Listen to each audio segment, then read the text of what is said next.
আসসালামু আলাইকুম, welcome back to my channel BD Najaf cooking. নতুন একটি রেসিপি দেখার জন্য আপনাদের সবাইকে স্বাগতম।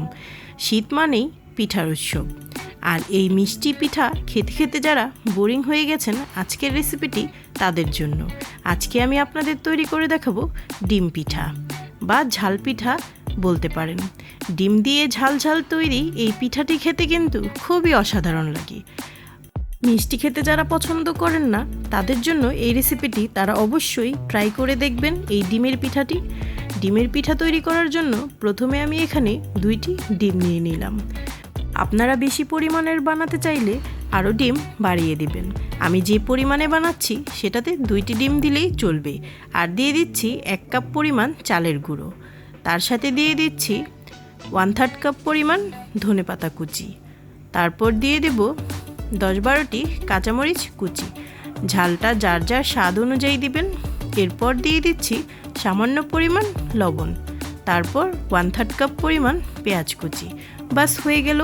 এই সামান্য কিছু উপকরণ দিয়ে দারুণ স্বাদের এই পিঠাটি অবশ্যই ট্রাই করবেন। ট্রাই না করলে তো বুঝতেই পারবেন না এর টেস্টটা কতটা ইয়াম্মি। ভালোভাবে সমস্ত উপকরণ হাত দিয়ে নেড়েচেড়ে মিক্সড করে নেব। দেখুন, মিক্সড করে নিয়ে তারপর এই পর্যায়ে দিয়ে দেব 2 টেবিল চামচ পরিমাণ পানি।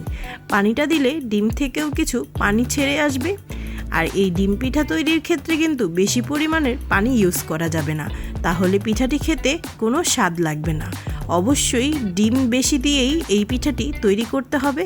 1 কাপ পরিমাণ চালের গুঁড়োর জন্য 2টি ডিমই যথেষ্ট, তাই একটু লিকুইড করার জন্য 2 টেবিল চামচ পরিমাণ পানি দিয়েছিলাম। সমস্ত উপকরণ ভালোভাবে মিক্সড করে নিয়েছি। দেখুন ব্যাটারটা কতটা পারফেক্ট হয়েছে। ডিম পিঠার ব্যাটারটা আমার রেডি। এবার চুলায় একটি প্যান বসিয়ে দিলাম, তার মধ্যে দিয়ে দিচ্ছি 1 কাপ পরিমাণ তেল। আর এই পিঠাটি কিন্তু ডুবো তেলেই ভাজতে হবে। তেলটা যখন ফুটে আসবে তখন 1/3 কাপ পরিমাণ ব্যাটার তেলের মধ্যে দিয়ে দেব। 1/3 কাপ পরিমাণ ব্যাটার তেলের মধ্যে ঢাললে পারফেক্ট সাইজের একটি ডিমের পিঠা তৈরি হবে। মাপটাও এক থাকবে, তাই চেষ্টা করবেন 1/3 কাপ পরিমাণ কাপ দিয়ে প্রতিটি পিঠা তৈরি করার, তাহলে সমস্ত পিঠাগুলো একই সাইজের হবে। দেখুন ডুবো তেলের মধ্যে পিঠাটা ছাড়ার পর কতটা ফুলে উপরে উঠে এসেছে। এক পাশ যখন লাল হয়ে আসবে তখন উল্টে দেব। আর পিঠাটা ভাজার সময় প্রথম যখন পিঠাটা তেলের মধ্যে ঢালবো তখন তেলের আঁচটা বাড়িয়ে নিতে হবে। তারপর যখন পিঠাটা ফুলে উপরে উঠে আসবে তখন পুরো পিঠাটি মিডিয়াম লো ফ্লেমে রেখে তারপর ভেজে নিতে হবে, না হলে কিন্তু উপরের অংশটা লাল হয়ে যাবে আর ভিতরে কাঁচা রয়ে যাবে। তাই অবশ্যই পিঠাটাকে মিডিয়ামে করে ভেজে নিতে হবে। আর ভাজা হয়ে গেলে একটি কাঠির সাহায্যে দেখে নিতে পারেন পিঠাটা হয়েছে কিনা। কাঠিটা ফ্রেশ বেরিয়েছে, তার মানে আমার পিঠাটা একেবারে রেডি। এবার একটি স্ট্রেনারের মাধ্যমে পিঠাটা উঠিয়ে নিলাম, তেলগুলো ঝরিয়ে নিব। এইভাবে করে সবকটি পিঠা আমি ভেজে নেব। আপনাদের সুবিধার জন্য আরেকটি পিঠা ভেজে দেখাচ্ছি। এই অবস্থায় চুলার ফ্লেমটা কিন্তু বাড়ানো আছে। পিঠাটা যখন ঢেলে দিলাম তখন চুলার ফ্লেমটা বাড়ানো, এবং পিঠা যখন ফুলে উপরে উঠে আসবে সেই পর্যায়ে গিয়ে চুলার ফ্লেমটা একেবারে মিডিয়ামে করে দেব। তারপর মিডিয়ামে রেখে পিঠাটা আমি ভালোভাবে ভেজে নেব। এক পাশ হয়ে গেলে উল্টে দিলাম। পিঠাটা কতটা ফ্লাপি হয়েছে দেখেই আপনারা বুঝতে পারছেন। এটা কিন্তু ডিমের কারণেই হয়েছে। আর আপনারা যদি ডিম কম দেন আর পানির পরিমাণ বেশি দেন তাহলে কিন্তু এমনটি হবে না। তাই এই টিপসটি অবশ্যই মাথায় রাখবেন, ডিমের পরিমাণটা বেশি দিতে হবে এবং সমস্ত পিঠাটা ডিম দিয়েই তৈরি করতে হবে। এইভাবে করে সবকটি পিঠা আমি ভেজে নেব। দেখুন আমার সবকটি পিঠা ভেজে নেওয়া হয়ে গেছে। আর পিঠাগুলো দেখতে কতটাই ইয়ামি লাগছে।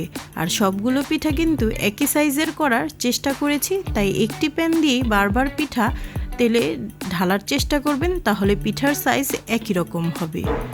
আশা করব আজকের এই ডিম পিঠা বা ঝাল পিঠাটা আপনাদের কাছে ভালো লেগেছে।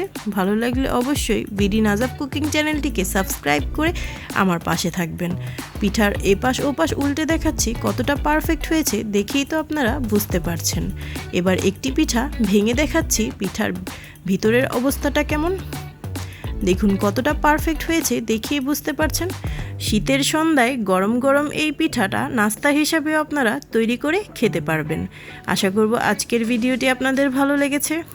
আজকের মতো বিদায় নিচ্ছি, আবার আসবো নতুন কোনো রেসিপি নিয়ে। অবশ্যই আমার এই রেসিপিটা ট্রাই করবেন আর কমেন্টস করে জানাবেন ডিম পিঠা বা ঝাল পিঠাটি কেমন হলো। আল্লাহ হাফেজ।